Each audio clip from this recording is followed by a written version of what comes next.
Hello everyone, welcome to ओकुल India के सबसे अफोर्डेबल लर्निंग प्लेटफॉर्म में आप सभी लोगों का एक बार फिर से बहुत बहुत स्वागत है। हमारी सी सेट रिविजन थ्रू पीवाईक्यूज की जो सीरीज़ चल रही है यूट्यूब पर फ्री ऑफ कॉस्ट, इस सीरीज़ के हम लोग आज डे 28 यानी कि 28वें दिन में आ चुके हैं। और आज से हम लोग 2 दिन तक यानी कि आज और कल जिस टॉपिक के ऊपर डिस्कशन करेंगे वो है आपका ज्योमेट्री एंड मेंसुरेशन। क्वांट का ये आखिरी टॉपिक है, क्वांटिटेटिव एप्टीट्यूड का। 2 दिन हम लोग इसमें लेंगे, उसके बाद हम लोग फिर चलेंगे रीजनिंग पर, रीजनिंग कंप्लीट करेंगे। उसके बाद कुछ टॉपिक्स ऐसे हैं जो मिसलिनियस टॉपिक्स हैं, ठीक है, फिर कुछ दिन हम लोग उनको देखेंगे। तो शेड्यूल जो है वो ऑलरेडी अगले हफ्ते का टेलीग्राम ग्रुप पे ऑलरेडी शेयर किया जा चुका है, वहाँ से आप देख सकते हैं। तो फिलहाल हम लोग इसको अगर स्टार्ट करें तो ये एक ऐसा टॉपिक रहा है, आप नंबर ऑफ क्वेश्चंस भी देख सकते हैं। 2011 से लेकर 2024 तक अभी तक इस टॉपिक से टोटल 25 क्वेश्चंस, ठीक है, जो कोर आप कह सकते हैं ज्योमेट्री और मेंसुरेशन के क्वेश्चंस हैं, वो टोटल 25 क्वेश्चंस यहाँ से आ चुके हैं, है ना। और डिस्ट्रीब्यूशन भी लगभग लगभग आप कह सकते हैं कि हर साल ही क्वेश्चन आ रहा है। बस यहाँ पर शुरू में 2012 और 13 में क्वेश्चन नहीं है, बट उसके बाद अदरवाइज 1 क्वेश्चन, 2 क्वेश्चन, 3 क्वेश्चन हर साल देखने को मिल रहे हैं, ठीक है। तो अगर इसी ट्रेंड को हम एक्स्ट्रापोलेट करें तो ये मान सकते हैं कि अगले साल भी, यानी कि मतलब इस साल भी 2025 में भी 1 क्वेश्चन तो मिनिमम देखने को मिल सकता है, ठीक है। बट क्वेश्चंस जो हैं वो आसान हैं, कोई बहुत ज़्यादा डिफिकल्टी उनमें नहीं है। तो शुरू करते हैं विद क्वेश्चन नंबर 1। ये क्वेश्चन पूछा गया है 2011 में, और आपको करना क्या है, डेली की तरह as usual just read the question in English and Hindi जिसमें आप कंफर्टेबल हो। उसके बाद आप वीडियो को पॉज करें, जस्ट सॉल्व द क्वेश्चन, और उसके बाद वापस आके चेक कर लें कि वेदर योर आंसर और योर प्रोसेस इज करेक्ट और नॉट, ठीक है। चलिए, मेन चीज़ है प्रोसेस। अगर आप सही प्रोसेस फॉलो करेंगे तो आंसर तो अपने आप ही आ जाएगा, है ना। देखिए क्वेश्चन कह रहा है, consider the following figure and answer the item that follows. पहले इस फिगर को थोड़ा सा मैं क्लियर बनाता हूँ। ये बेसिकली एक, सॉरी, ये बेसिकली एक स्क्वायर है, ठीक है। ये बड़ा सा जो है ये पूरा एक स्क्वायर है, और इस स्क्वायर को 4 रेक्टेंगल्स में जो है वो डिवाइड किया गया है, ठीक है। एक रेक्टेंगल ये, एक ये, एक ये और एक ये, ठीक है। वही लिखा हुआ है, a square is divided into 4 rectangles as shown above, ठीक है। अब स्क्वायर क्या होता है, रेक्टेंगल क्या होता है, ये तो आई डोंट थिंक कि आपको बताने की ज़रूरत है ना, ये तो पता होगा। The length of the side of the rectangles are natural numbers, ठीक है। मतलब जो length of the sides of the rectangle है वो नेचुरल नंबर्स हैं, मतलब इंटीजर वैल्यू आप कह सकते हैं, जीरो तो होगी नहीं, है ना वैसे भी। The area of the 2 rectangles are indicated in the figure, यानी कि इस वाले रेक्टेंगल का एरिया आपको दिया हुआ है 48 यूनिट्स है, और इस वाले का एरिया दिया हुआ है 15 यूनिट्स, ठीक। तो what is the length of each side of the square, ये जो स्क्वायर है इसके हर साइड की, क्योंकि स्क्वायर का तो चारों साइड्स बराबर होती हैं, तो स्क्वायर के हर साइड की लेंथ क्या होगी ये आपको बताना है, ठीक है। अब इस क्वेश्चन को करने के 2 तरीके हैं। पहला तरीका तो यह है, अगर आप इसको देख के विजुअली कुछ ऑब्जर्व कर पाएँ, है ना, तो आप इसका आंसर डायरेक्टली भी बता सकते हैं। अदरवाइज थोड़ा सा फिर एक्स वाई लेके कैलकुलेशन करके भी आंसर तक पहुंचा जा सकता है। पहले अगर मैं विजुअलाइजेशन से अगर आपको बताऊं, ठीक है, देखो ये 15 एरिया है इस वाले का, ठीक, और ये 48 एरिया है इस वाले का। और आपको ये भी ध्यान रखना है कि ये साइड और ये साइड स्क्वायर ही है, क्योंकि ये स्क्वायर है ना, तो ये साइड और ये साइड बराबर होंगे, ठीक है। तो आपको 48 के और 15 के, because the area of the rectangle is nothing but length into breadth या लेंथ इनटू विड्थ, ठीक है। तो यानी कि दिस नंबर, ये जो एरिया है, ये किन्हीं 2 नंबर का जो लेंथ और विड्थ होंगे उनका क्या होगा, प्रोडक्ट, है ना, मल्टीप्लिकेशन होगा। तो आपको 48 के कुछ इस तरीके के मल्टीप्लिकेशन में कॉम्बिनेशंस बनाने हैं, सिमिलरली 15 के कुछ ऐसे कॉम्बिनेशंस बनाने हैं, और उसके बाद उनको ऐसे कुछ अरेंज करके देखना है कि ये साइड और ये साइड जो है वो क्या हो जाए, बराबर आ जाए। अगर इस तरीके से हम देखें तो लेट से 15 के अगर हम कॉम्बिनेशंस बनाने की कोशिश करें तो 15 के कॉम्बिनेशंस क्या हो सकते हैं, 15 इंटू 1, ठीक है, और क्या हो सकता है 5 इंटू 3, ठीक है, और क्या हो सकता है, और तो कुछ नहीं हो सकता, बाकी तो फिर वो रिपीट हो जाएगा 3 इंटू 5 और 1 इंटू 15, है ना। सिमिलरली अगर हम 48 की बात करें तो 48 के फैक्टर्स, मतलब इस तरीके से मल्टीप्लिकेशन क्या हो सकते हैं, 48 into 1, it could be 24 into 2, it could be what 12 है ना, 12 into 4, it could be 8 into 6, फिर तो 6 into 8 वो फिर से रिपीट होने शुरू हो जाएंगे। तो अब इन नंबर्स को, मतलब these are what I have calculated, these are the sides of the rectangle. अब आपको इन साइड्स का कुछ ऐसा कॉम्बिनेशन देखना है, ठीक है, कि जिससे ये और ये बराबर हो जाए। बिकॉज स्क्वायर की जो साइड होगी that will be nothing but इस वाले रेक्टेंगल की ये साइड प्लस इस वाले रेक्टेंगल की ये साइड, है ना। और ये वाली साइड जो होगी स्क्वायर की वो क्या होगी, इस रेक्टेंगल की ये साइड प्लस इस रेक्टेंगल की ये साइड, वही होगी।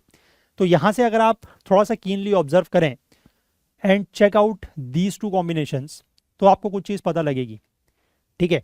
8 + 3, 8 + 3 इज 11 एंड 5 + 6 इज ऑल्सो 11, ठीक है। मतलब मैं क्या कह रहा हूँ, मैं ये कह रहा हूँ कि ये जो साइड है this is how much 3 and this is let's say 5, clear. तो ये 5 हो गया, ये 3 हो गया, तो एरिया 15 आ गया।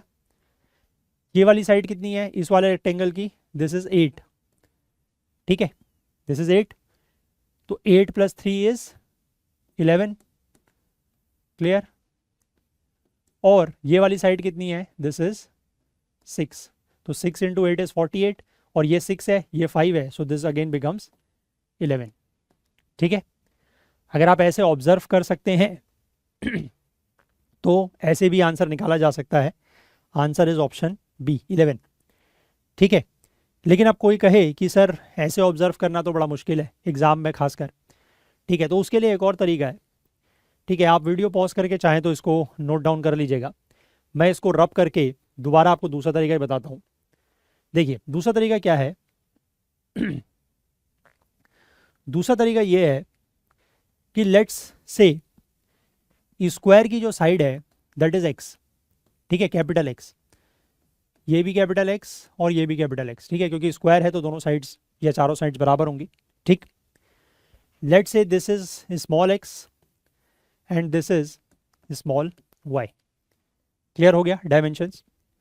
अब देखिए जो ये वाला रेक्टेंगल है जिसका एरिया 15 यूनिट्स है, तो x इंटू वाई, बिकॉज ये उसकी लेंथ है ये उसकी विड्थ है, तो x into Y is how much, x y is 15, पहली चीज, क्लियर।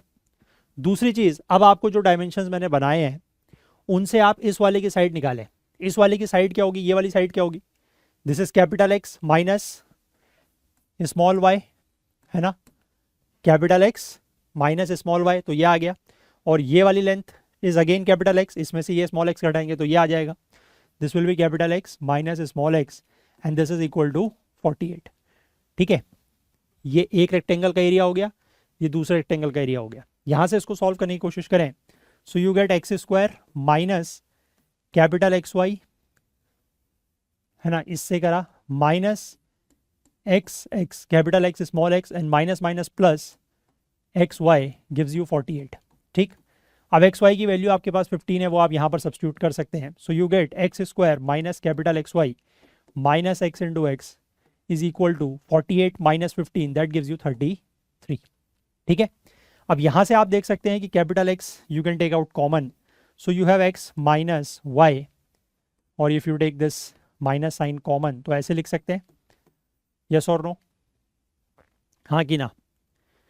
x, क्योंकि x सब में से कैपिटल x जो है वो कॉमन आ गया, सो x माइनस, यानी कि ये जो नंबर है ये किन्हीं दो नंबर का क्या है, मल्टीप्लिकेशन है, तो इसको आप किन्हीं दो नंबर के मल्टीप्लिकेशन के टर्म्स में लिखते हैं, तो you can either write it as 33 into 1, है ना, नेचुरल नंबर्स इंटीजर्स के फॉर्म में लिखेंगे तो दूसरा कॉम्बिनेशन हो सकता है ये, ठीक है, 33 इंटू 1 और 11 इंटू 3। अब यहाँ से अगर आप ऑब्जर्व करें तो अगर ये 33 है, let's say if this is 33, तो ये वाली वैल्यू 1 होनी चाहिए।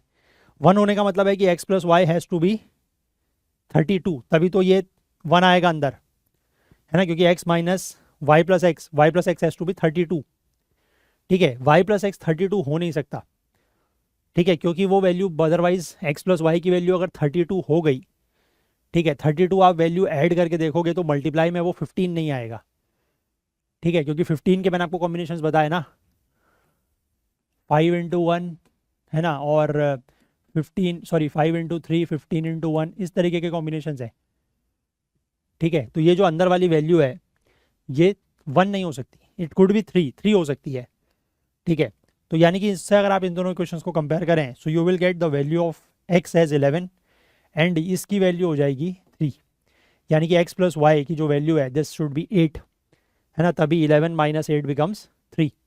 तो यहाँ से आपको बेसिकली आपको तो खैर कैपिटल X की वैल्यू चाहिए थी, यू गॉट इट एज 11, है ना, और x प्लस वाई की वैल्यू भी आपको मिल जाएगी, x प्लस वाई इज 8, है ना, क्योंकि तभी इसकी वैल्यू ब्रैकेट के अंदर वाले की वैल्यू 3 आएगी, x प्लस वाई की वैल्यू हैज़ टू बी 8, यानी कि x प्लस वाई इज 8, वो ये है। ठीक है, x plus Y 3 plus 5 is 8, है ना, 5 plus 3 is 8 and 5 into 3 is 15। तो दोनों कंडीशन सेटिस्फाई हो रही हैं। So from this way also you can do, answer वही है, आप चाहें ऐसे करना चाहें या आप वैसे कंफर्टेबल हैं ऑब्जर्वेशन में तो वैसे भी कर सकते हैं। ठीक है, आई होप क्लियर है। चलें, थोड़ा सा अच्छा क्वेश्चन था ये वैसे, खासकर अगर हम 2011 के लेवल की बात करें तो। चलिए let's move ahead, question number 2, this is a very easy question. ठीक है, you can just read it. Question कह रहा है a village having a population of 4000 requires 150 litres of water पर हेड पर डे। ठीक है, एक कोई विलेज है, गांव है, वहाँ की आबादी है 400 लोगों की, 4000 लोगों की, और उनको जो हर दिन एवरी डे पर डे पानी की जो ज़रूरत है, जो रिक्वायरमेंट है, वो प्रति व्यक्ति 150 लीटर पानी चाहिए। ठीक है, और 4000 की आबादी है। It has a tank measuring 20 metre into 15 metre into 6 metre. अब ये डायमेंशंस देख के ही आप समझ सकते हैं कि it is a cuboidal tank. ठीक है, क्यूबॉइड के शेप का टैंक होगा, क्यूबॉइड आई होप आप समझते हैं, है ना, क्यूबॉइड शेप का टैंक है, मतलब उस विलेज में the water of this tank will last for. अब इस टैंक में अगर ये पूरा पानी भरा हुआ है तो वो इस गांव के लिए, इस विलेज के लिए कितने दिन तक वो पानी चलेगा। ठीक है, सबसे पहले आप इसमें ये देखिए कि आपको विलेज में जो वाटर रिक्वायरमेंट है पर डे वो कितनी है ना, how much water is required per day. ठीक है, देखो एक आदमी को 150 लीटर पानी चाहिए और 4000 लोग हैं वहाँ। ठीक, सो यू गेट 60 और 4 zeros, दीज मैनी लीटर्स। अब देखो यहाँ पर कैच है, दिस इज इन लीटर्स। ठीक है, और यहाँ से अगर आप इस टैंक की वॉल्यूम निकालोगे, टैंक की वॉल्यूम निकालोगे ना, कितना उस टैंक में पानी है, that gives you the volume से पता लगेगा। तो metre into metre into metre, that will be metre cube, but that is in litres. तो इसके लिए आपको एक कन्वर्जन का एक रिलेशन पता होना चाहिए, that is 1 metre cube is equal to 1000 litres. ठीक है, मीटर क्यूब और लीटर के बीच में एक रिलेशन है, ये स्टैंडर्ड रिलेशन है। ठीक है, 1 metre cube is equal to 1000 litres. तो अब आप इस वाली वैल्यू को you can convert it into metre cube. कैसे कन्वर्ट करेंगे, 1 2 3 को हटाएंगे, so you get 600 metre cube, यानी कि जो डेली रिक्वायरमेंट है पानी की वहाँ पर उस विलेज में वो 600 मीटर क्यूब की है। क्लियर हो गई बात। अब ये देख लो कि जो टैंक की वॉल्यूम है, यानी कि टैंक में पानी कितना है, that means the volume of the tank कितना है, दैट इज 20 इंटू 15 इंटू 6, तो ये आपका हो गया 300 इंटू 6, 1800 मीटर स्क्वायर। ठीक है, तो टैंक में पानी इतना है और डेली रिक्वायरमेंट 600 की है, तो पानी कितने दिन चलेगा, ऑब्वियसली 1800 लीटर पानी है, 1800 मीटर क्यूब पानी है, एक दिन में 600 मीटर क्यूब यूज़ हो रहा है, तो water will last for how many days, 3 days, 3 दिन चलेगा।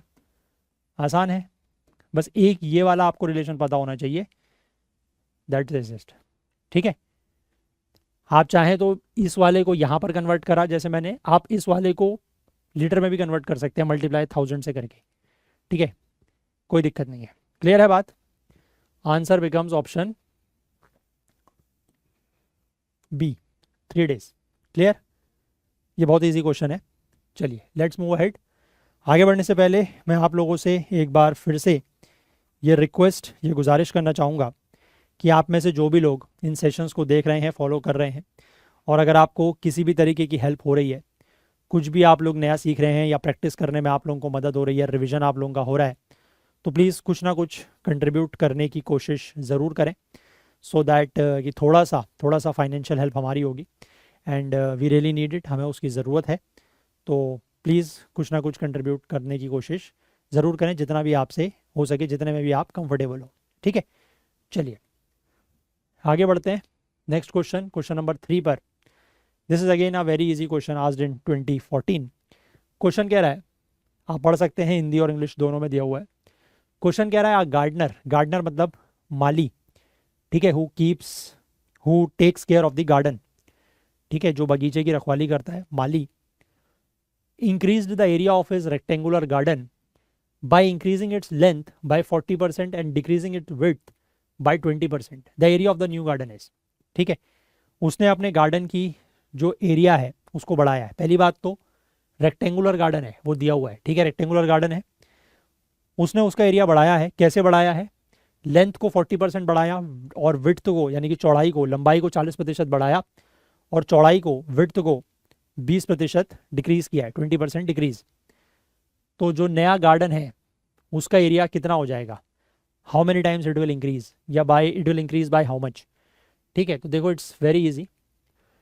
आपको original length let say l थी और original width let say b थी। ठीक है, जनरली ब्रेड्थ लिखता हूँ मैं, बट ठीक है, बी आप बी लिख सकते हैं, डब्ल्यू कुछ भी लिख सकते हैं। तो ओरिजिनल एरिया कितना हो जाएगा? बिकॉज इट्स अ रेक्टेंगल, तो area will be L into B बी। ठीक है, अब अगर हम बात करें नई कंडीशंस की, तो न्यू लेंथ कितनी हो जाएगी?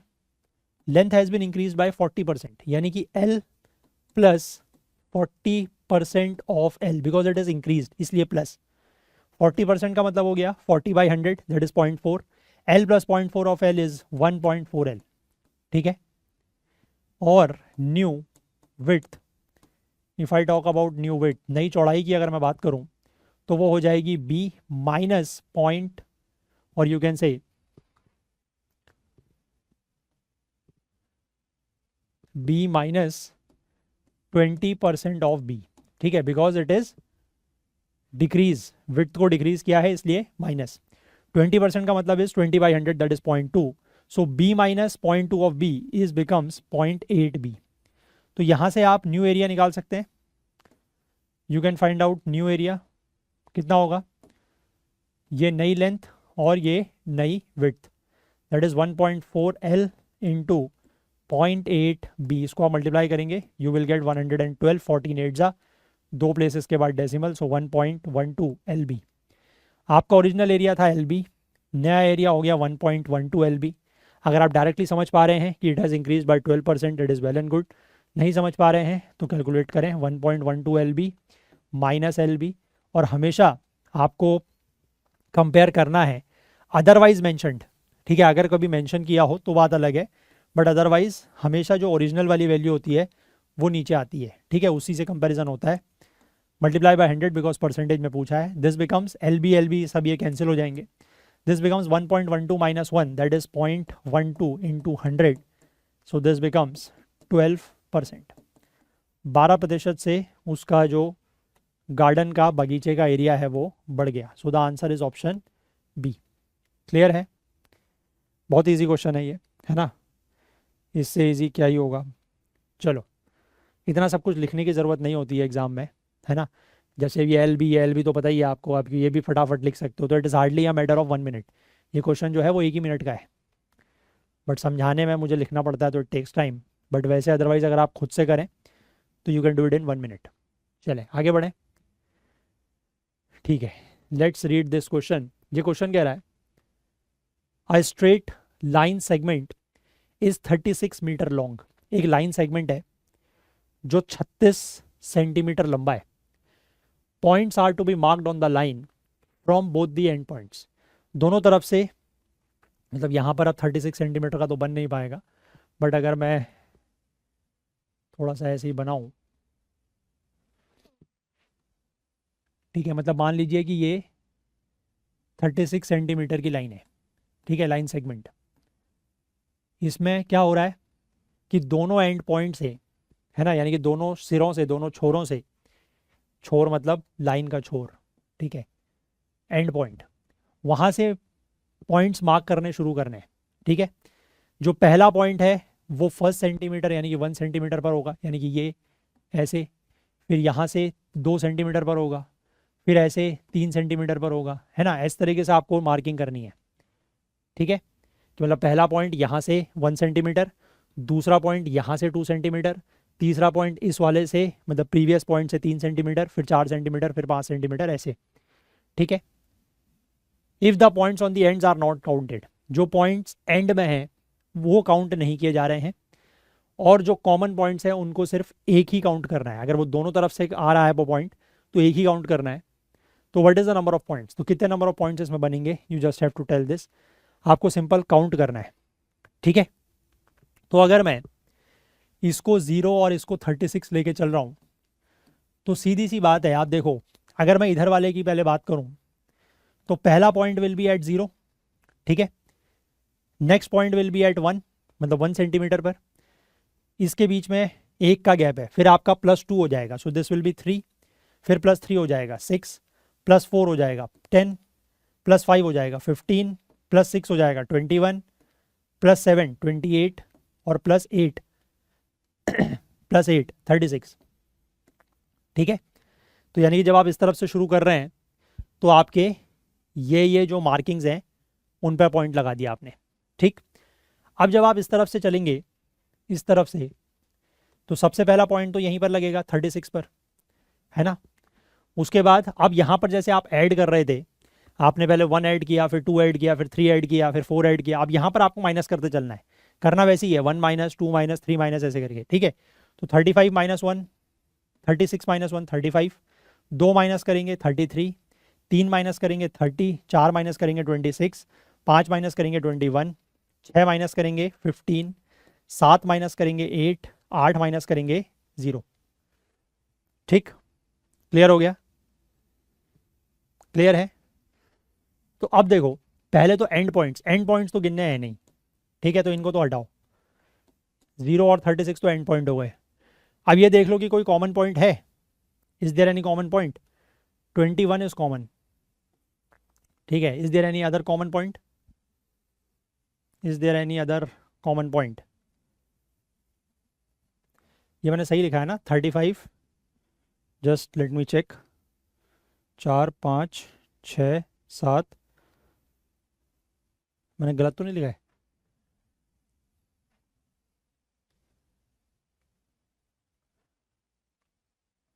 कोई और कॉमन पॉइंट तो नहीं है ना, नहीं। तो इसको गिनो कितना है, ये 1 2, मतलब ये तो गिनने नहीं, ठीक है, इनको तो हटा दो क्योंकि ये तो एंड पॉइंट्स हैं, और कॉमन पॉइंट को एक ही गिनना है, 1 2 3 4 5 6 7 8 9 10 11 12, अच्छा 15 इज ऑल्सो कॉमन, ये मैंने देखा नहीं, सॉरी। आप गिनो 1 2 3 4 5 6 7 8 9 10, तो 10 तो ये हो गए जो सिंगल सिंगल पॉइंट्स हैं, और प्लस 1.15 जो कि कॉमन है तो एक ही बार काउंट होगा, and then there is 21 which is again common, वो भी एक ही बार काउंट होगा, so there are total 12 points, ठीक है। ये टॉपिक आप मतलब इस क्वेश्चन को आप मेंसुरेशन का माने या ना माने, इट कुड बी मतलब consider as a miscellaneous type questions as well, but ठीक है, चलो यहाँ पर लाइन सेगमेंट का जिक्र हुआ तो I took it here as well, करने तो हैं क्वेश्चंस, चाहे यहाँ करें वहाँ करें कहीं भी, है ना। समझ गए, जस्ट कुछ नहीं है, सिर्फ मार्किंग करनी है आपको, और आपको पूरी कोई 36 सेंटीमीटर की लाइन बनाने की ज़रूरत नहीं है, आप सिंपल ऐसे नंबर लिख के भी कर सकते हैं, बिकॉज आपको करना वही है, +1 +2 +3, और उधर से आते वक्त -1 -2 -3, ठीक है, क्लियर है। चले, लेट्स मूव अहेड, आंसर हो गया इसका B, question number 5। Question number 5 is a good question, अच्छा क्वेश्चन है बट आसान है बहुत, ठीक है। 2015 में हम लोग आ चुके हैं, 2015 में एक क्वेश्चन पूछा गया है बस, और वो यही है। अब क्वेश्चन को आपको बड़े ध्यान से पढ़ना होगा इसको। इन आ प्लेन, ठीक है, इन आ प्लेन, प्लेन मतलब 2D फिगर, 2D, ठीक। In a plane line x is perpendicular to line y, ठीक है, बनाते चलेंगे साथ साथ। इन आ प्लेन, प्लेन मतलब जैसे ये बोर्ड है, दिस इज अ प्लेन, ठीक है, इसके बाहर और इसके अंदर कुछ नहीं, तो let say this is x, this is y, x is perpendicular to y, perpendicular मतलब समझते हैं दोनों के बीच का angle is 90 degree, I hope आपको शायद 90 डिग्री ना दिख रहा हो,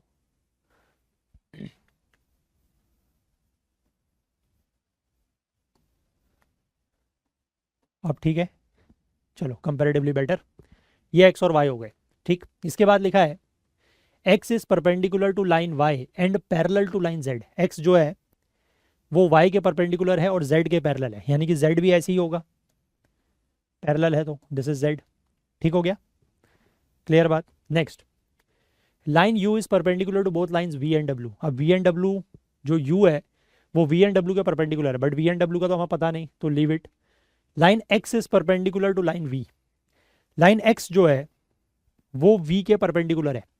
अब देखो ये फिगर आपको पहले ही लिखा हुआ है इन अ प्लेन, तो आपको ये नहीं सोचना है कि अगर हम वाई एक्स के परपेंडिकुलर किसी लाइन की बात कर रहे हैं, है ना, line x is perpendicular to v, तो वो ऐसे बाहर की तरफ या अंदर की तरफ हो सकती है, because we are talking in a plane, साफ साफ लिखा हुआ है।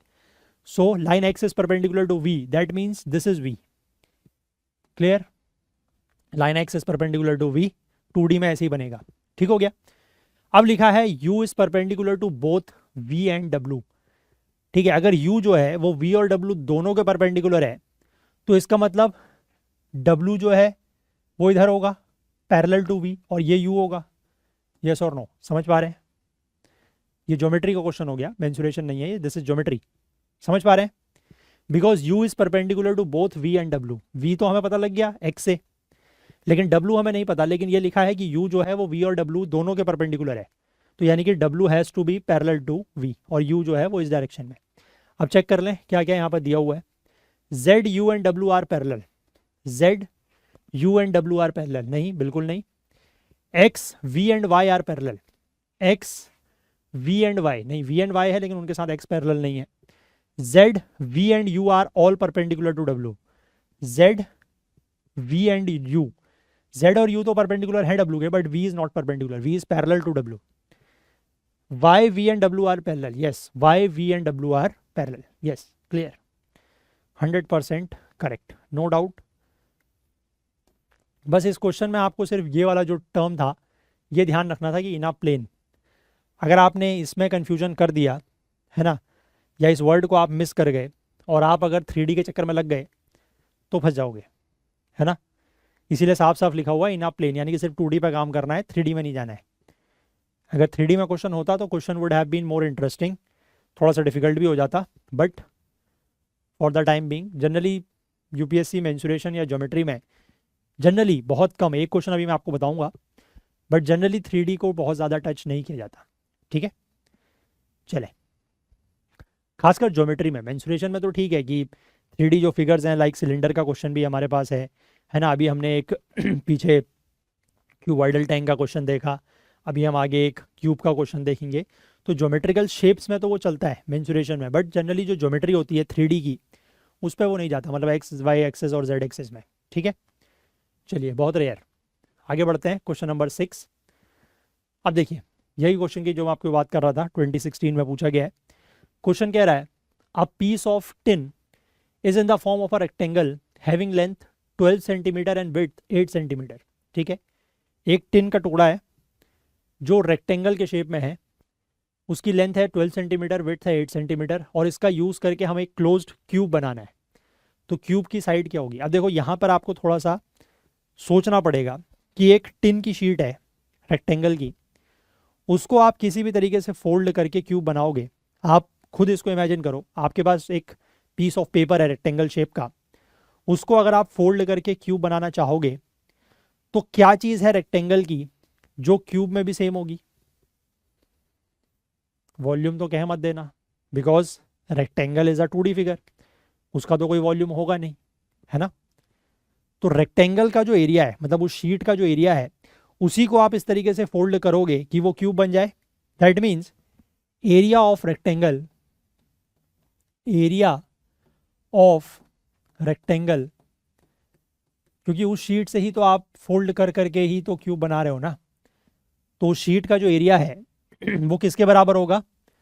That will be equal to total surface area, total surface area of cube. ठीक है, क्यूब का टोटल सरफेस एरिया, और यहाँ पर खासकर लिखा हुआ है, स्पेशली मेंशन्ड है कि it is a closed cube, यानी कि वो सब तरफ से बंद है, इट हैज 6 फेसेस, है ना। तो total surface area of cube क्या होता है? What is a cube? अब ये आपको पता तो होगा ही वैसे, but just for the sake of it, this is a cube, है ना, जिसकी सारी साइड्स बराबर होती हैं, that is cube, 3 dimensional figure, है ना। क्यूब और डाइस में क्वेश्चन भी तो किए हैं बहुत सारे, क्यूब देखा तो है, ठीक है। तो इसमें 6 फेज हैं, इसके जो एक फेस का एरिया होगा वो क्या होगा, क्योंकि हर फेस इज अ स्क्वायर, है ना, तो a square is the area of one face. आपसे बात हो रही है टोटल सरफेस एरिया की, मतलब टोटल 6 फेस के एरिया की। So total surface area of the cube becomes what, 6a square, है ना, क्योंकि एक फेस का area a square, there are total 6 faces, so 6a square. अब ये जो 6a स्क्वायर है that is nothing but equal to the area of rectangle, और एरिया ऑफ रेक्टेंगल क्या होता है, length into width, that is 12 into 8 is equal to 6a square. और आपसे पूछा क्या है, साइड ऑफ द क्यूब, यानी कि ए की वैल्यू पूछिए आपसे, बस तो इसको कर लीजिए। This is 96 divided by 6 is equal to a square, this become 16 is equal to a square, a is equal to under root of 16, ठीक है। प्लस माइनस 4 लिखने की ज़रूरत नहीं है because it is side, it has to be positive, so 4 centimetre is the value of a, that is the side of the cube is equal to 4 centimetre, ठीक है। मतलब ये क्वेश्चन इस तरीके के हैं कि इससे आसान क्वेश्चन आप एक्सपेक्ट ही नहीं कर सकते कहीं पर भी, ठीक है। मैं यूपीएससी कहूँ या कोई भी और एग्ज़ाम कहूँ, अगर जहाँ पर ये टॉपिक पूछा जा रहा है तो इससे आसान क्वेश्चंस कुछ नहीं हो सकते, है ना। द ओनली थिंग इज़ कि आपके पास ये कंसेप्ट होना चाहिए, और ये तो होगा, आई थिंक इतना तो समझ आप रखते होंगे, है ना। अगर आप किसी 3D फिगर से 3D बना रहे हैं, लेट से आप किसी सॉलिड बॉल को, आपके पास कोई बॉल है, ठीक है, मेटल की बॉल है, सॉलिड बॉल है, स्फेरिकल बॉल है, उसको मेल्ट करके आप कोई और फिगर बना रहे हैं, लेट से आप क्यूब बना रहे हैं, तो उस केस में क्या चीज़ सेम रहेगी, वॉल्यूम, क्योंकि जितना मेटल आप मेल्ट करेंगे, है ना, the volume of metal will remain constant, you are just changing the shape, तो उस केस में वॉल्यूम विल रिमेन कांस्टेंट। लेकिन जब भी आप 2D से कुछ 3D में कन्वर्ट कर रहे हैं, क्योंकि 2D में तो वॉल्यूम का कोई चक्कर ही नहीं है ना, so the surface area remains constant. अब यहाँ पर ये क्लोज्ड क्यूब था, अगर मान लीजिए एक साइड से ओपन क्यूब होता तो फिर आप यहाँ पर 5a स्क्वायर करते, दो साइड से ओपन क्यूब होता, सिर्फ 4 दीवारें उसमें होती, तो you could have written 4a square. वो depending upon the question modify किया जा सकता है, ठीक है। आई होप क्लियर है बात। चलें, आगे बढ़ने से पहले आप लोगों के साथ एक बार फिर से ये इन्फॉर्मेशन मैं शेयर करना चाहूँगा कि आप में से जो भी लोग 2026 की अगर कोई तैयारी करना चाह रहा है यूपीएससी प्रीलिम्स की, तो उसके लिए सीसेट का हमारा जो लाइव क्लासेस का बैच है वो इस साल के प्रीलिम्स के जस्ट 1 वीक बाद, यानी कि 1 जून 2025 से शुरू हो जाएगा।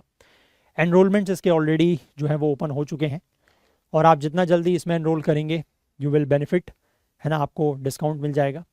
और तीनों ही चीज़ों को हम लोग कवर करेंगे, and in 4 months, with in 4 months this course will be done, ठीक है।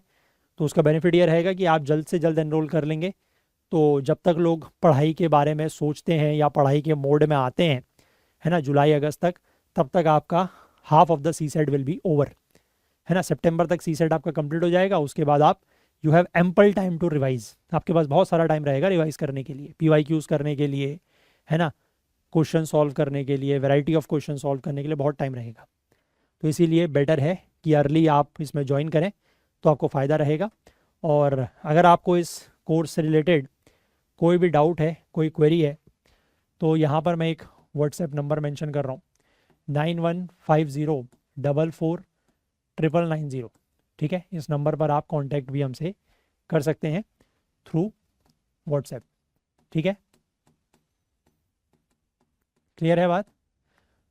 और अगर आप नहीं हैं 2026 के एस्पिरेंट, आपके कोई फ्रेंड्स हों, कलीग्स हों, भाई बहन हों, उन तक ये इन्फॉर्मेशन आप पास ऑन कर सकते हैं, ठीक है। और जिस लेवल पर हम लोग इस सीरीज़ में चल रहे हैं, ये सीरीज़ क्योंकि because it's a YouTube series, है ना, तो टाइम कंस्ट्रेंट होता है। सो आप ये कह सकते हैं कि जो लेवल इस सीरीज़ में है that is 10% of what we take in class, ठीक है, या how we take in class. Class में हर एक बच्चे के ऊपर इंडिविजुअल फोकस किया जाता है, हर बच्चे से पूछा जाता है कि आपको कोई डाउट तो नहीं है या कुछ तकलीफ तो नहीं है, समझ में आया नहीं आया। व्हेन एवरीवन इज़ ओके, ठीक है, when everyone is on the same page then we continue further, ठीक है। तो इसलिए थोड़ा सा हमारे बैच के टाइमिंग्स लंबी हो जाती है duration, but otherwise but it is beneficial. ठीक है, उसमें फ़ायदा होता है बच्चों का। चलिए आगे बढ़ते हैं। और ये हमारे ऐप और वेबसाइट में भी कोर्स लिस्टेड है, नीचे डिस्क्रिप्शन में भी लिंक दिया हुआ है, जहाँ कहीं से भी चाहें आप एनरोल कर सकते हैं। चलिए आगे बढ़ते हैं। Question number 7 asked in 2016। Question कह रहा है एक एग्रीकल्चरल फील्ड है is in the form of a rectangle जिसकी लेंथ x1 मीटर है और ब्रेड्थ x2 मीटर है। ठीक है, x1 और x2 जो है वो वेरी कर सकते हैं, they are variable. If x1 plus x2 is equal to 40 metre then the area of the agricultural field will not exceed which one of the following values. यानी कि उस एग्रीकल्चरल फील्ड का जिसकी लेंथ और width का relation या length और breadth का रिलेशन आपको इस तरीके से दिया हुआ है कि x1 plus x2 is equal to 40, तो उसका जो एरिया है, एरिया मतलब x1 x2, ठीक है, ये एरिया किससे ज़्यादा नहीं हो सकता, मतलब maximum value of this area क्या हो सकती है, ये आपको बताना है। ठीक है, अब देखो x1 plus x2 equal to 40, इसके बहुत सारे कॉम्बिनेशन हो सकते हैं। Let's say this is 39, this is 1। ठीक है, 39 प्लस 1 इज 40, तो उस केस में आप एरिया निकालेंगे, सो यू विल गेट 39, यस और नो, 39 मीटर स्क्वायर, है ना। फिर आप इसको और कम करें, 38 2 करें, अगेन 40 हो गया, 38 इंटू 2, तो दिस बिकम 76 मीटर स्क्वायर। धीमे धीमे आप देख रहे हैं कि एरिया बढ़ रहा है, इसको आप कम करें 37 और 3, सो you gate 37 into 3 that is 111, फिर एरिया बढ़ रहा है। ठीक है, अब आप इसको और कम करें, लेट्स से 30 पर आए direct, 30 into 10 because 30 plus 10 is again 40, 30 into 10 this gives you 300, बहुत एरिया और ज़्यादा बढ़ गया। ठीक है, और आप ये भी देख सकते हैं कि 80 200 300 तक तो आप पहुंच चुके हैं। अब आप इसको और कम करें, एक साइड को कम करें, एक साइड को बढ़ाएं, 25 और 15, ये एरिया कितना होगा, 25 into 15 this will B 375, area और बढ़ गया। आप इसको 20 और 20 करें, तो 20 इंटू 20 यू गेट 400। ठीक है, जो मैक्सिमम वैल्यू वहाँ पर दी हुई है you have already reached that, but उसके आगे अगर आप और चेक करना चाहें, let's increase it to 20, sorry इसको और कम करें, इसको कम करके 19 करें, इसको 21 करें, so now you will get 19 into 21, you will get this as 399। अब ये एरिया फिर से कम होना शुरू हो जाएगा। ठीक है, क्योंकि यहाँ से अगर आप चल रहे हैं तो अब आप वापस से वो रिपीटेशन शुरू हो जाएगा, मतलब दिस इज द पॉइंट जहाँ पर you have the maximum value of x and y, x into y. ठीक है, और वो मैक्सिमम वैल्यू क्या है, 20 इंटू 20 400, सो 400 मीटर स्क्वायर या स्क्वायर मीटर्स, इससे ज़्यादा जो है वो फील्ड का एरिया नहीं हो सकता। This is the maximum value of that area. ठीक है, ऐसे ही करके आप उसको चेक कर लेंगे तो यू विल गेट इट। चलें आगे बढ़ें, let's move ahead. Question number 8, this is again 2016 में पूछा गया, वेरी इजी क्वेश्चन। क्वेश्चन कह रहा है अ सिलेंड्रिकल, देखो सिलेंड्रिकल टैंक का क्वेश्चन आ गया, a cylindrical overhead tank of radius 2 metre and height 7 centimeter is to be filled from an underground tank of size 5.5 meter into 4 meter into 6 meter. By how much portion of the underground tank is still filled with water after filling the overhead tank completely? ठीक है, यानी कि overhead tank है, जैसे आपने देखा होगा, है ना, आपके मोहल्ले में या कहीं भी आपके शहर में ज़रूर होंगे ओवरहेड टैंक्स, आपने देखे होंगे, वो बड़े बड़े टैंक्स होते हैं सिलेंड्रिकल शेप के, है ना। तो उसी तरीके का टैंक है, रेडियस उसका 2 मीटर है, हाइट उसकी 7 मीटर है, उसको आपने एक अंडरग्राउंड टैंक से भरना है। अंडरग्राउंड टैंक की भी डायमेंशंस आपको दी हुई हैं, this is again a cuboidal shape का टैंक, है ना, और ये सिलेंड्रिकल टैंक है। और ये कह रहा है कि जब आप ओवरहेड टैंक को कंप्लीटली फिल कर देते हैं उसके बाद भी जो अंडरग्राउंड टैंक है उसमें कितना portion of water is still field. ठीक है, तो सीधी सी बात हो गई, अगर आप सिलेंड्रिकल टैंक की वॉल्यूम निकालें, ठीक है, जो सिलेंड्रिकल टैंक है, सिलेंडर का आपको वॉल्यूम पता होना चाहिए। सिलेंडर का वॉल्यूम क्या होता है, पाई आर स्क्वायर एच। ठीक है, pi is a constant, 22/7 value आप ले सकते हैं if not mentioned, r is the radius and h is the height. तो यहाँ पर this is 22/7, r is 2 metres, तो 2 का square is 4 and height is 7, तो 7 से 7 कैंसिल हो गया and this comes out to be 88 metre cube. So this is the capacity of the overhead cylindrical tank. ठीक, अब इसके बाद जो अंडरग्राउंड टैंक है उसमें कितना पानी है, क्योंकि इस अंडरग्राउंड टैंक से ही वो ओवरहेड टैंक भरना है।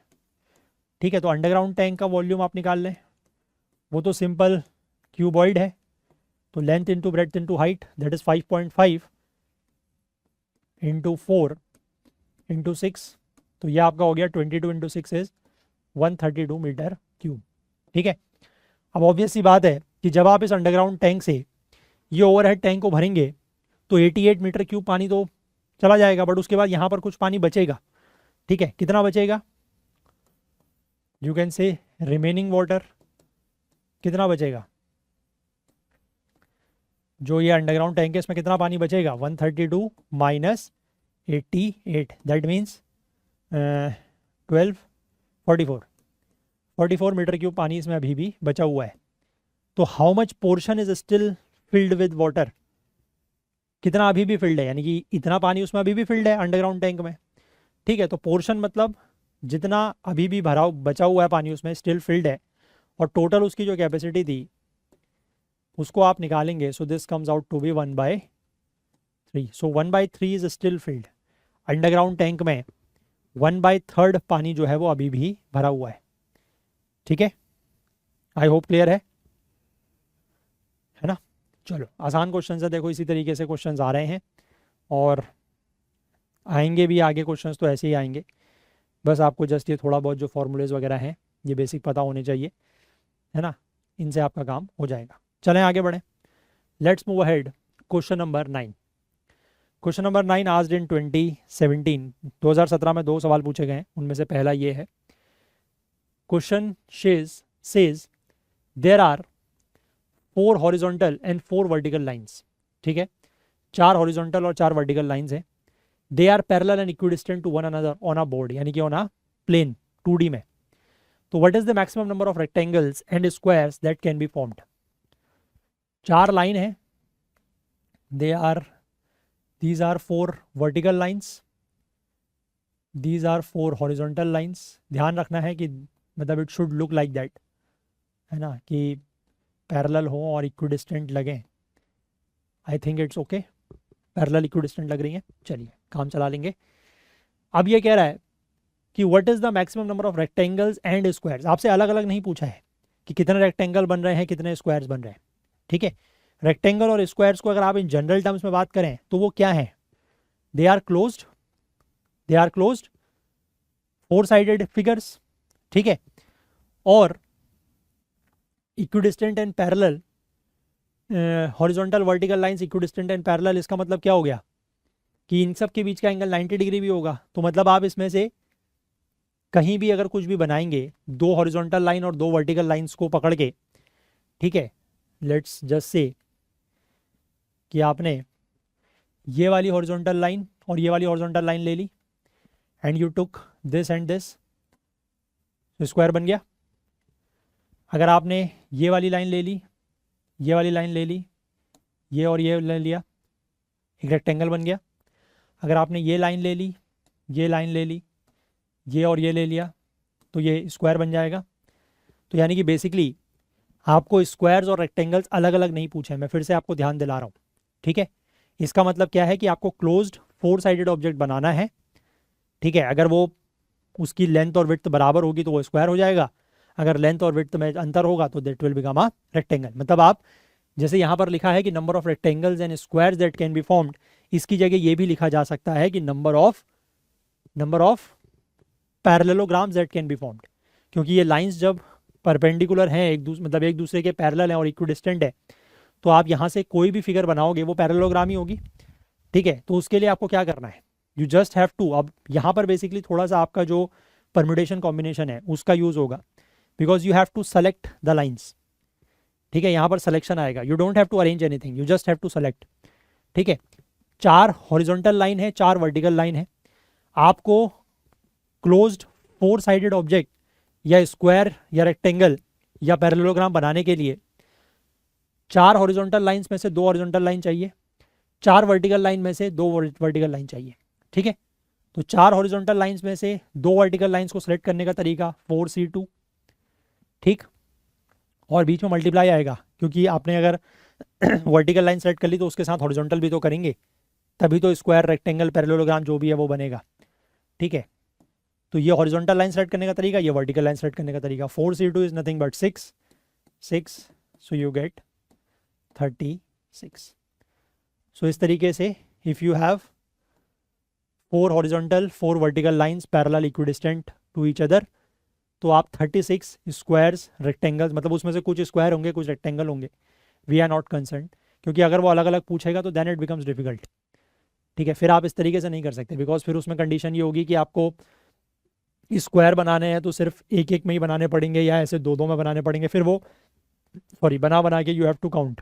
ठीक है, बट स्क्वायर रेक्टेंगल साथ में पूछ रहा है, कुछ भी बन जाए या पैरेललोग्राम बन जाए, सो इट इज़ 36। क्लियर है? चलिए let's move ahead. Question number 10।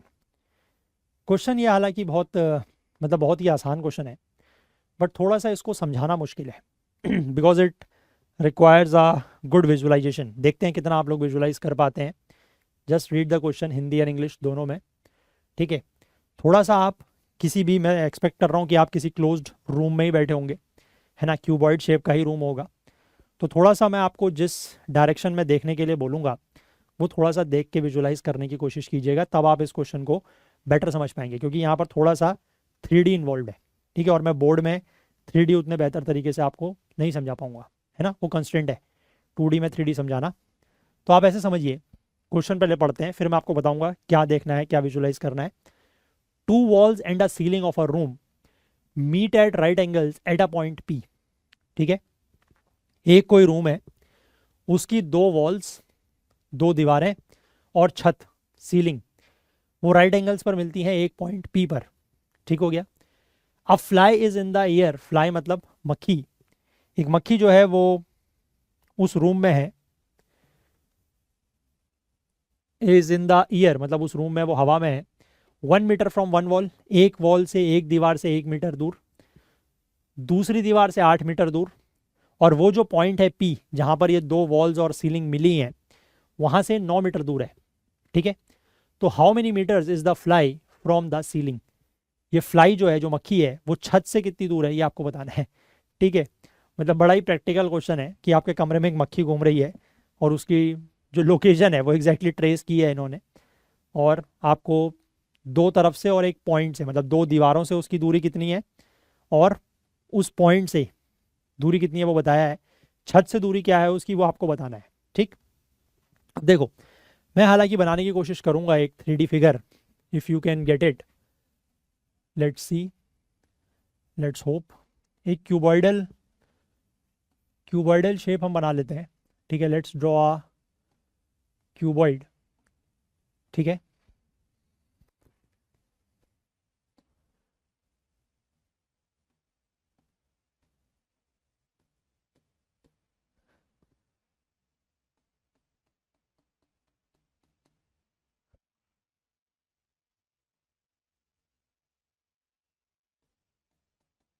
ये क्यूबॉइड है, समझ में आ रहा है? ठीक है, इसमें let's say this is that point P जिसकी बात हो रही है।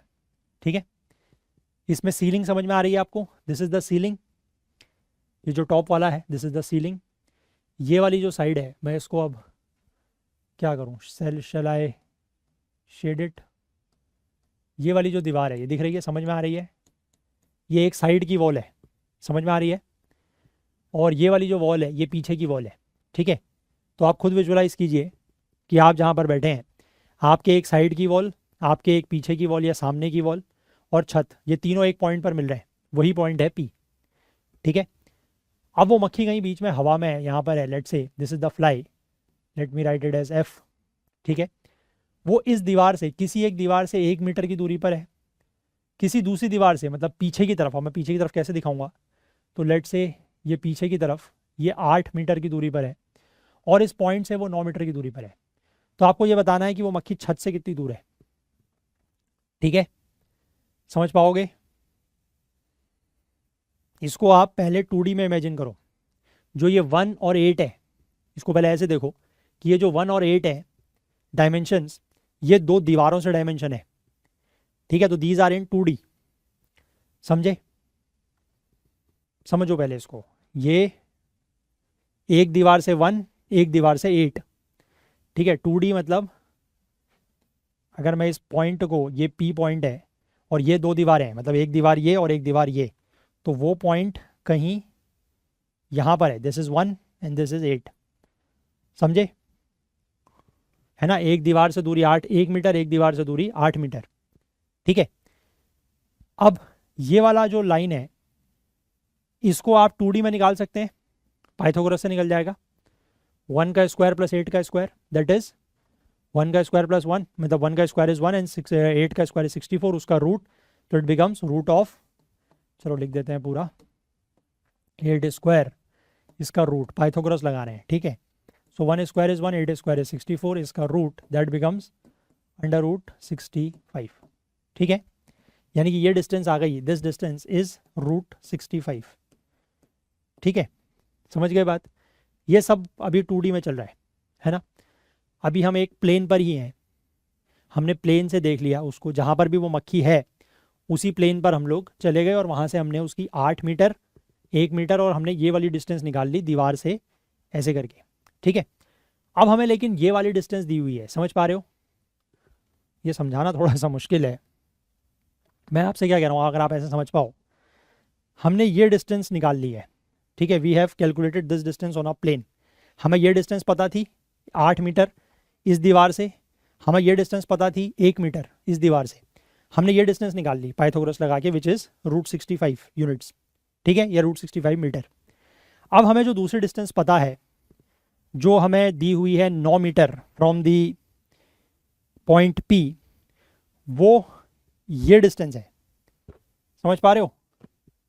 इसको अगर मैं ऐसे रखूँ, ये डिस्टेंस मतलब जहाँ पर ये ऊपर जो पॉइंट P होगा वहाँ से यहाँ की डिस्टेंस, यहाँ पर है मक्खी, the fly is at this point, ठीक है? फ्लाई के पॉइंट से ये जो ऐसे डिस्टेंस है स्लांट, ये 9 है, ठीक है? ये आपको पता लग गया। अब आप इस वाले पे, अब आप ये देखो, अब मेरे पास तीसरी स्टिक भी नहीं है और तीसरा हाथ भी नहीं है, बट आप ये समझ सकते हो कि ये और ये जो इनका यहाँ से एक परपेंडिकुलर आएगा, आप देखो, इसको खुद इमेजिन करो, ये दो लाइन हो गई ठीक है? This is root 65, this is 9, ये जो लाइन आएगी यहाँ पे इन दोनों को जोड़ने वाली, है ना, वो क्या होगी? तो ये बेसिकली एक राइट एंगल ट्राइंगल बन गया, ऐसे बन गया, नहीं बन गया? समझ पा रहे हो? अब मैं तीसरा, मेरे पास स्टिक भी नहीं है और तीसरा हाथ भी नहीं है, आई एम सॉरी, आपको थोड़ा सा विजुलाइज करना पड़ेगा, ठीक है? ऐसे करके जो लाइन आएगी, है ना, तो आपको वही लाइन निकालनी है, क्योंकि वही लाइन क्या बताएगी कि वो छत से मक्खी जो है वो कितने नीचे है, तो वही आपको निकालना है। यानी कि उस पर आप अब जो पाइथागोरस आप लगाओगे उसके लिए आपका जो 9 है वो क्या है? दैट इज हाइपोटेन्यूज, और एक साइड है ये, तो आपको दूसरी साइड निकालनी है परपेंडिकुलर वाली, ठीक है? तो 9 का स्क्वायर इज 81 माइनस रूट 65 का स्क्वायर इज 65, और इसका रूट माइनस इसलिए कर रहा हूँ क्योंकि ये हाइपोटेन्यूज है, मैंने बताया ना अभी, हाइपोटेन्यूज है ये। सो दिस बिकम्स 16 और root 16, so you get it as 4। So the fly is at a distance of 4 meters from the ceiling, ठीक है? आई होप आपको समझ में आया होगा, क्योंकि 3D को एक्सप्लेन करना थोड़ा सा it's difficult until and unless आप थोड़ा सा विजुअलाइज कर पाएँ, ठीक है? But I still tried. आपको आया समझ में, नहीं आया, let me know in the comments, ठीक है? चलिए आगे बढ़ते हैं, let's move to question number 11। 2018 में पूछा गया क्वेश्चन, 2018 में 3 क्वेश्चन पूछे गए हैं, 2018 तक ये हम लोग आज डिस्कस करेंगे, बाकी 2019 से आगे के क्वेश्चंस कल देखेंगे। How many diagonals can be drawn by joining the vertices of an octagon? Octagon क्या होता है? 8 साइडेड फिगर, ठीक है? 8 साइडेड फिगर के वर्टिसेस को ज्वाइन करके कितने डायगोनल्स आप बना सकते हैं, ठीक है? It's not possible to count, ठीक है? आप एक एक करके काउंट नहीं कर सकते हैं, तो उसका एक तरीका है, बट वो तरीके पे चलने से पहले मैं आपको ये कहता हूँ कि let's say there is a square, ठीक है? स्क्वायर और rectangle whatever, it is a 4 sided figure. इसमें कितने डायगोनल्स बनेंगे, 1 और 2, आपने काउंट कर लिया आसानी से। I am writing n equal to 4, n means the number of sides, ठीक है। Let's increase the number of sides to 5, this becomes a pentagon, ठीक है, दिस बिकम्स अ पेंटागन। अब पेंटागन में नंबर ऑफ डायगोनल्स अगर आप बनाएं तो एक डायगोनल ये होगा, एक डायगोनल ये होगा, एक डायगोनल ये होगा और एक डायगोनल ये होगा। So you have 4 diagonals, yes और नो। यहाँ पर n is equal to number of sides is 5, ठीक है। ये n is number of sides, I am not the number of diagonals, ठीक है। यहाँ पर आप लिखना चाहें तो लिख लें number of diagonals is 2 and number of diagonals is 4, है ना। अब 5 तक तो आपने काउंट कर लिया, 6 में भी शायद आप काउंट कर लें, बट उसके आगे फिर डिफिकल्ट हो जाता है।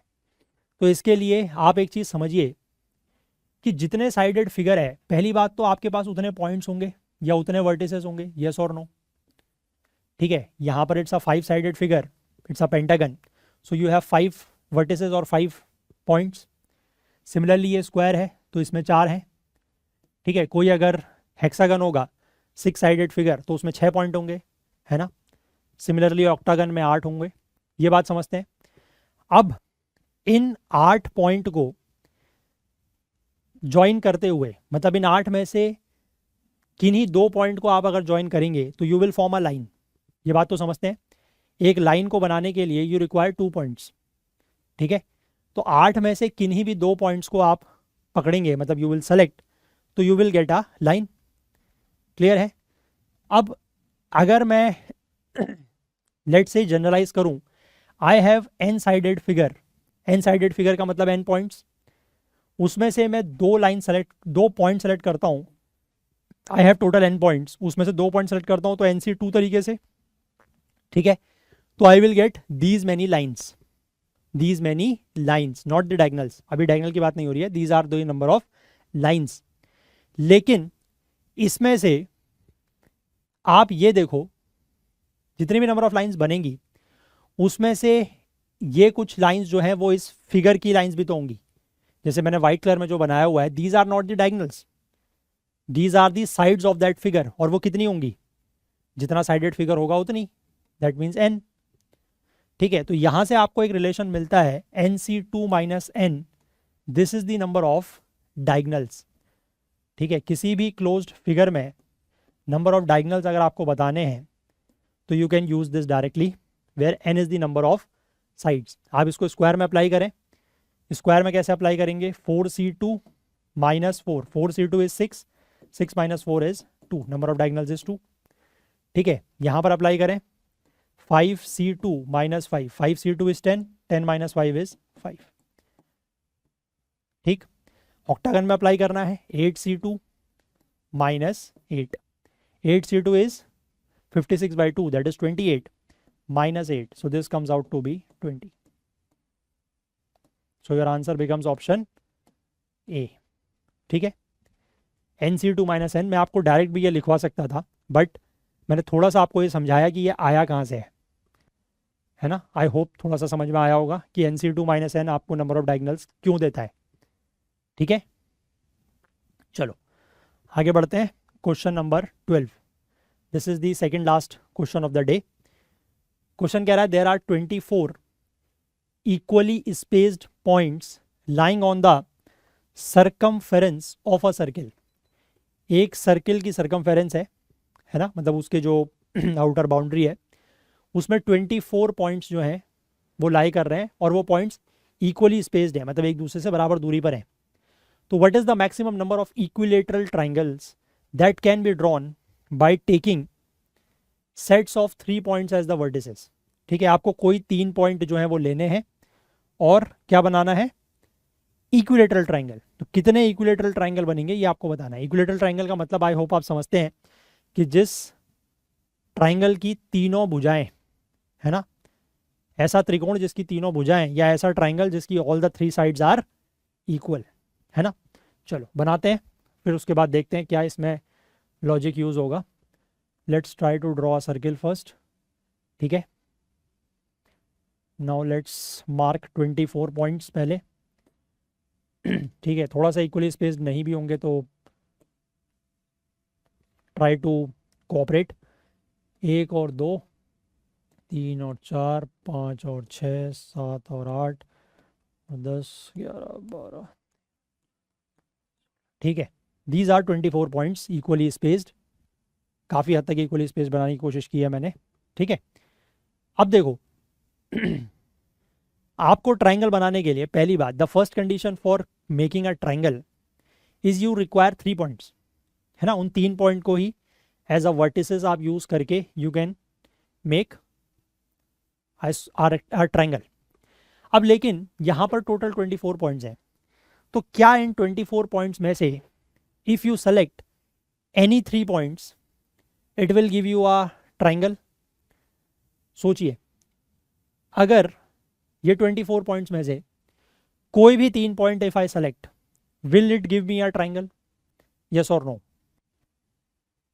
It will give me a triangle, है ना। आप कोई भी, आप 3 चाहे ये अगल बगल के ही पॉइंट्स उठा लें, ठीक है, भले ही वो आपको देखने में थोड़ा सा अजीब सा लगेगा ट्राइंगल, बट ये पॉइंट और ये पॉइंट, ये ट्राइंगल होगा, ठीक है, but it will not be a equilateral triangle.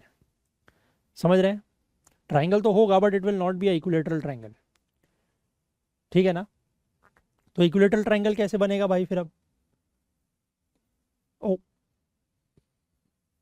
चलो कोई बात नहीं, जो गया सो गया, वी रिक्वायर पॉइंट्स ओनली, ठीक है। चलो अब देखो, इक्विलेटरल ट्राइंगल बनाने के लिए पहले आप इस 24 ट्राइंगल्स को 8 में डिवाइड करें। 1 2 3 4 5 6, मतलब 1 2 3 4 5 6 7 8, 1 2 3 4 5 6 7 8, 1 2 3 4 5 6 7 8, ठीक हो गया।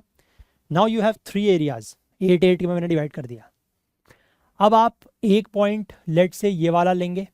अब इसमें भी देखो, रेंडमली आप सेलेक्ट नहीं कर सकते कि आपने एक पॉइंट यहाँ से सेलेक्ट कर लिया, 8 में से एक पॉइंट सेलेक्ट कर लिया। कितने तरीके से कर सकते हो? 8C1, दैट मीन्स 8 तरीकों से कोई भी एक पॉइंट सेलेक्ट कर सकते हो।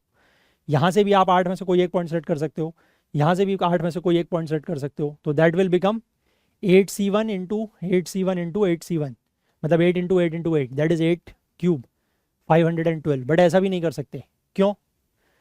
क्योंकि आपने अगर ये वाला पॉइंट लिया है, कंडीशन है इक्विलेटरल ट्राइंगल की, अगर कोई भी ट्राइंगल बनाना होता तो चलता, बट इक्विलेटरल ट्राइंगल अगर आपने बनाया है तो इससे अगर आपने ये फर्स्ट पॉइंट लिया है तो अगला पॉइंट आपको ये वाला लेना है और अगला पॉइंट आपको ये वाला लेना है, ठीक है। मतलब अगर मैं इन पॉइंट्स की नंबरिंग कर दूं 1 2 3 4 5 6 7 8 9 10 11 12 13 14 15 16 17 18 19 20 21 22 23 24, ठीक है। तो अगर आपने 2 लिया है तो then you take 9 and then you take 17। आप इसको इस तरीके से ज्वाइन करेंगे,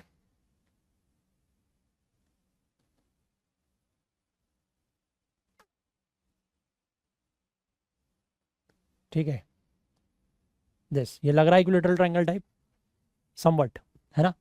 सिमिलरली आपने जैसे ये 4th पॉइंट लिया, so you will take this 11th point and then you will take 19th point, ठीक है। मतलब 1 2 छोड़ के और यहाँ से 1 1 2 छोड़ के, है ना। हाँ, तो ये और ये, ठीक है। इस तरीके से आपको ट्राइंगल्स बनेंगे, इक्विलेटरल ट्राइंगल। अब क्या कितने ट्राइंगल बनेंगे? जितने ये 1 से लेकर 8 के बीच में आप पॉइंट्स एक एक करके यहाँ से बढ़ाते जाएंगे आगे, तो एक एक करके यहाँ से आगे बढ़ाते जाएंगे। So you have only 8 options here, और उन्हीं 8 के करस्पॉन्डिंग 8 हेयर, और उसी 8 के करस्पॉन्डिंग 8 हेयर, बस।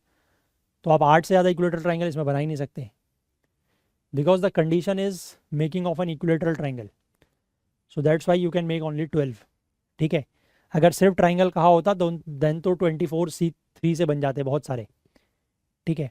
But since it is asked equilateral triangle, तो आपको ऐसे ही लेने पड़ेंगे। अगर आपने यहाँ से 8 में से कोई एक ले लिया, यहाँ से कोई एक ले लिया, यहाँ से कोई एक ले लिया, तो ट्राइंगल तो बन जाएगा बट इक्विलेटरल नहीं बनेगा, ठीक है। और उस तरीके के ट्राइंगल्स कितने बन सकते हैं मैंने आपको बताया, 8 इंटू 8 इंटू 8, यानी कि 8 cube 512, which is not the answer, ठीक है। चलिए let's look at the last question of the day, ठीक है। Again 2018, question number 13। क्वेश्चन कह रहा है 12 equal squares are placed to fit in a rectangle of diagonal 5 centimeter, ठीक है, एक रेक्टेंगल है जिसका डायगोनल 5 सेंटीमीटर है, उसके अंदर 12 इक्वल स्क्वायर्स, 12 बराबर साइज के स्क्वायर जो है वो प्लेस करने हैं। There are 3 rows containing 4 squares each. ठीक है, there are 3 rows containing 4 squares each. Okay, so there has to be 4 squares in each row.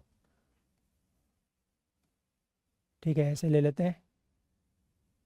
Let's say this is a square, 1 2 3 4 8 और let's say ये। ठीक है, these are the 12 squares.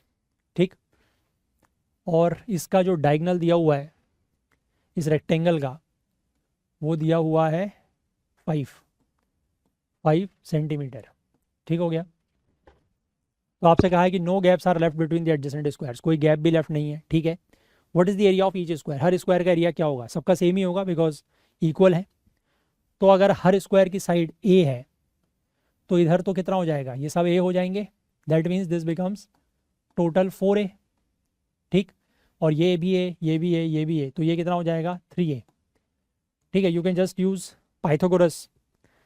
ठीक है, तो 3a का स्क्वायर प्लस 4a का square is equal to 5 का square, because 5 is the diagonal, है ना, पाइथागोरस लग जाएगा। तो 3a square is 9a square plus 16a square is 25 and this becomes 25a square is 25, so 25a square is 25 which implies a square is 1। आपसे a square ही पूछा है, what is the area of each square, और हर square का area क्या है, जब उसकी side अगर a है तो स्क्वायर का एरिया क्या होगा, a square, that is 1 square centimetre.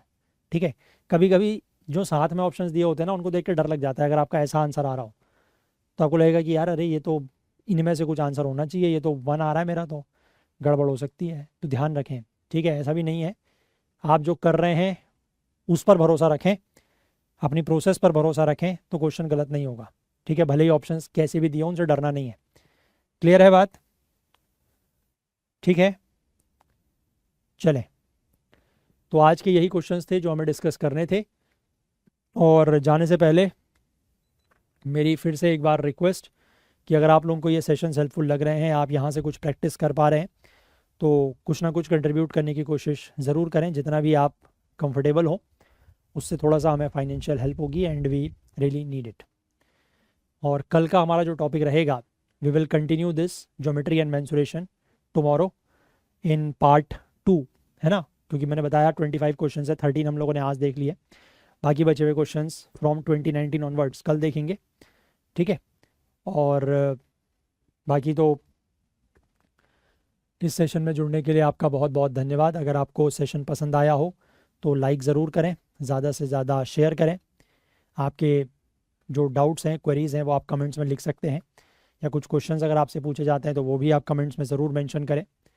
ठीक है, और मिलते हैं कल को, तब तक के लिए अपना बहुत बहुत ध्यान रखें। Please do take care of yourself. Thank you, have a nice day, bye bye.